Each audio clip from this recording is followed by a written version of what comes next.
I've been using the Sony a7 III since it was released, and I've absolutely loved this camera. I've used it for my day job for years. It's been a workhorse for me. It definitely has some shortcomings though, and you kind of just learn to get used to them over time. When the Sony a7 IV was announced, I didn't really see enough reason to upgrade from my a7 III to the a7 IV, but I finally pulled the trigger on one a few months ago as I'm doing a lot more video content now, and I have really appreciated a lot of the new features of the Sony a7 IV, especially when you compare it directly to the a7 III. So in this video, we're going to go over my 12 biggest improvements that Sony has made going from the a7 III up to the a7 IV. First of all, we have unlimited recording time. In the a7 III, your camera would stop recording after 30 minutes, and this was super annoying for long form takes or multicam edits or shooting weddings or other presentations. You would have to make sure that you timed it right in a multicam shoot where you had continuous coverage, or you could hit stop and start on the record really fast to try and minimize the amount of coverage that you missed out on. But this could be annoying, and sometimes I would forget to start and stop it, and then I would only get 30 minutes of take out of a longer event. So I definitely appreciate that the a7 IV can now record as long as you want. Next, we have dual UHS 2 SD card slots. Now, I didn't realize how big of a deal this was going to be. I never got into UHS 2 cards with the a7 III because there was only a single UHS 2 card slot. I like to record to both cards, so I would still be creating a bottleneck with the slower card. Now that I have the a7 IV, I really appreciate using dual UHS 2 card slots so I can write on both at the same time and also be able to take advantage of the faster offloading speed, and I never have to worry about the cards bogging down when shooting 10-bit video. Next, we have improved color science. Now, I never thought the a7 III color science was as bad as everyone else did, but once I got the a7 IV and compared some video footage side by side, I immediately noticed a huge difference in vibrance and saturation, and even in just overall color accuracy and color shifts. It just seemed like basic clips of daily life came out a lot better on the a7 IV, so I really appreciate having that upgraded, better color science on the new camera. Next, we have this rotating dial on the top of the camera that can be programmed to different things.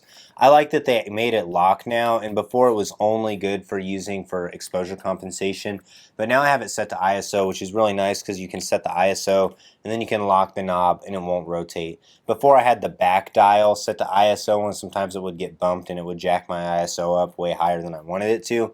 So I always had ISO where you had to press a button and then rotate something. So having this simple lock knob where you can adjust it is so handy on the a7 IV. In continuation with the theme of buttons, I love that the new buttons just feel a little bit more tactile. A lot of the buttons on the a7 III, you kind of felt like, okay, am I pressing this button? Is it doing anything? And these just have a bit more of a responsive feel when you press the buttons, so you can be a little bit more confident when you're changing settings or accessing different things that you have assigned to your custom buttons that you're actually hitting the button. The next feature I really appreciate with the a7 IV is the full-size HDMI port that you get on it. The a7 III had one of those HDMI ports that you had to use an adapter or a special cable, and it was always hard to find one of those lying around, and I love that the full-size HDMI connection is just so much more sturdy and stable, and it's going to hold in place a lot better even without using a lock on it. The next feature is a little bit of a love-hate relationship, but it is the flip-out LCD screen. I'm recording a lot of talking head footage now and a lot of self-film stuff, and so having that flip-out screen where I can see that I'm recording is very important to me. But I also do miss having the tilt screen where you can just look down and hold the camera directly below you and see what's on it. So if I had the a7R5 screen, I think I'd be set. But for what I'm doing right now, I really do appreciate the flip-out screen of the a7 IV. Going on with the screen, I also really appreciate that Sony added a red outline when you're filming. You can turn this on the screen. This is really nice since there's no tally light on the camera, and a lot of times with the a7 III I wasn't sure if I was recording or not, and so having this extra confirmation is really nice. The next feature I really appreciate is the mode dial on top. I love that there's this little lock for it and that you can easily change between photo, video, and S and Q modes. And they also are allowed to have separate settings, so if you have your shutter speed higher for taking pictures, and then you want to change quickly to video mode with a shutter speed of like 1/50 or 160, and then when you change into video mode, it remembers your last set of video settings. So that is really handy for hybrid shooters, especially where you can be taking pictures, quickly change the mode dial to video, and now you're in video mode and you have all your correct video settings. So I love this locking lever. The next feature is maybe a little bit controversial, but I love that Sony added focus peaking to autofocus mode in video.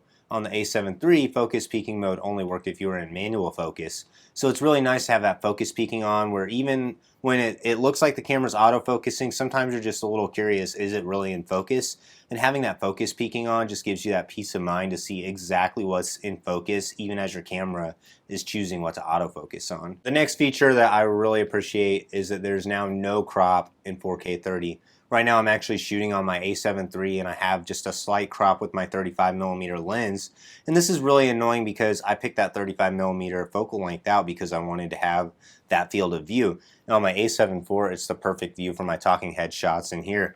But on my A7 III, it crops in just a little bit, even when I've got my camera pushed all the way up against the wall. So it's great that in 4K 30 mode, at least, you don't have any crop. Now in 4K 60, there is the APS-C crop, but that's a story for another day. Finally, the last feature I want to highlight is the improved grip.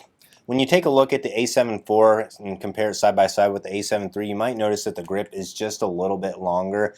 It seems to fit in the hand a little bit better. It's just easier and more comfortable to hold. I also notice when I'm shooting handheld video that my shots come out a little bit more stable, and I believe that's due to that improved grip that they added on this camera. So there's my top 12 new features that the Sony A7 IV has that the A7 III did not, or these are improvements over the A7 III. I know the A7 IV has been out for a few years now, and I'm definitely late to the game in picking it up. But even now in 2023, if you've been using an A7 III or an A7R III for a long time and you're a video shooter, I think you'll really appreciate these new features that Sony has added. Thanks for watching this video. If you found value in this content, please like this video and subscribe to my channel so you don't miss any upcoming content.